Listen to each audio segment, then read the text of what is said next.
this involvement with the church seems to have led to you noticing, being privy to the involvement of U.S. intelligence in these obscure Orthodox churches. Sure. At a certain point, you were actually asked by someone in the military to spy on other people in your church? I'm not quite sure if military is the right word. It's kind of murky and ambiguous. Okay. I'll give you a little bit of the background on this. After the Kennedy funeral, as we were leaving the church, we ran into a couple of people who were dressed oddly and appeared to be people sort of similar to us. And they just asked us a few questions about what church we represented, etc. And they gave us a few brochures from their own church. They wanted to introduce themselves to us and wanted us to go visit them, and their church was in the Bronx also. So we decided we would check them out. And we went to the church. It was on 183rd Street and Arthur Avenue in the Bronx at that time. It's not there anymore. And it was a beautiful little building. And it was the headquarters of something called the American Orthodox Catholic Church, AOCC. Mm-hmm. And we became involved with them. We visited them on one Sunday. We hung out with them for a while. They had no clue that we were younger. We were under 21. They thought, with all of our robes and all of the knowledge that we had acquired, that we were at least in our 20s. This led to a kind of a contretemps later, but at the moment, everything was fine. We went along swimmingly in this relationship. And the head of that church, of the AOCC, was a man called Profeta, Walter Profeta, sometimes Vladimir Profeta. And he boasted of his relationships with U.S. intelligence. Now I'm only 17, 18 years old at this time. And this is the American Orthodox Catholic Church is neither a normal Catholic church nor a normal Orthodox church, is it? Yeah, you could say it's neither American nor Orthodox, but Profeta himself was a Ukrainian. He was a priest in the Ukrainian Orthodox Church, which is a legitimate denomination.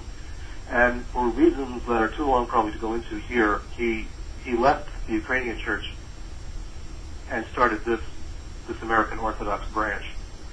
There's a lot of background history to it, and it goes on and on, but basically the short form is he started his own church and became the bishop of his own church, and eventually the patriarch of his own church. So he gave himself a lot of titles. But as a Ukrainian, he was a dedicated anti-communist. Mm-hmm. I mean, this was his raison d'etre, was fighting communism. And he had been on television a number of times trying to alert the American people to the dangers of communism.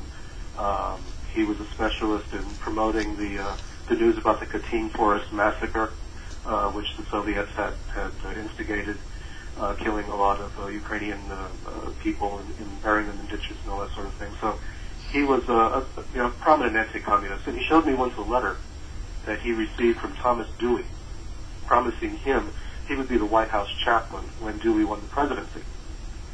So remember, Dewey was running against Truman, right. And Profeta was packing his bags that night thinking that Dewey had won, and he was getting ready to become the chaplain. Of course, Truman won, and he was out. So that was going on, and then every once in a while, people would show up at the church in, black wingtips and white shirts and black ties, and they would go into Profeta's office and have little meetings in there. And Profeta would openly boast that on his board of directors he had one FBI agent and one CIA agent. So he told me all of this, and I carefully paid attention to it and filed it away.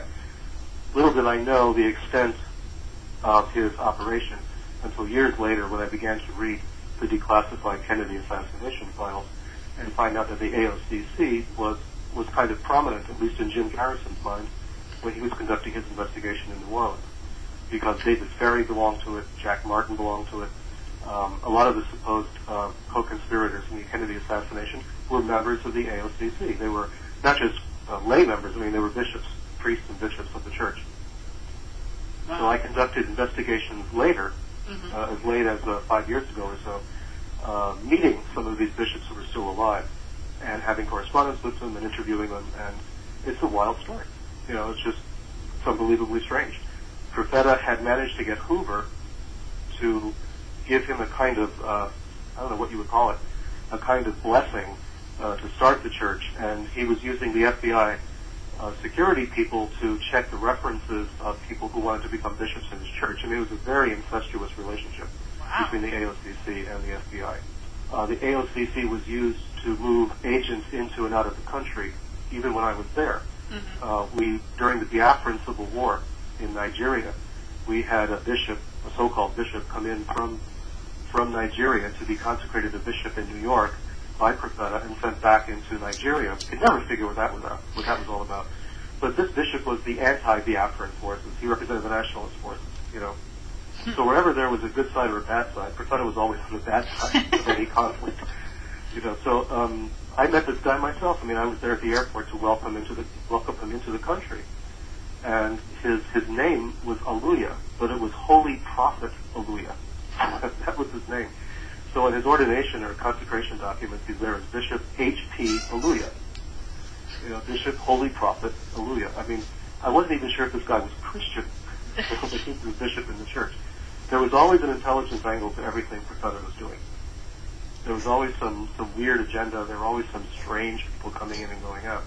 And as I found out later, the AOCC was still involved as late as the Serbian and Kosovo crisis. I mean, there's members of the church that I knew back in the 1960s who were involved in running guns and laundering money for some of the Serbian war criminals. So, you know, they've been around for a long time, and they always seem to be involved in something intelligence related, and always on the anti-communist or the right-wing or fascist side. Someone from the government contacted you trying to get you to spy for them? Well, it wasn't like that. What happened was, one of the whole reasons for this church and everything else, of course, was to give us a kind of a shield where the draft was concerned. And as long as we were conducting services, as long as we were behaving as clergymen and doing what we could, it was a legitimate shield. But we still had to have the imprimatur of the selective service people in order to make sure we weren't drafted. And what we had to do was go to the head of selective service in New York City. And I had a meeting with him, with another clergyman of this American Orthodox Catholic Church of the AOCC. We had a meeting with the head of the selective service operation of that selective service system in New York City, a colonel.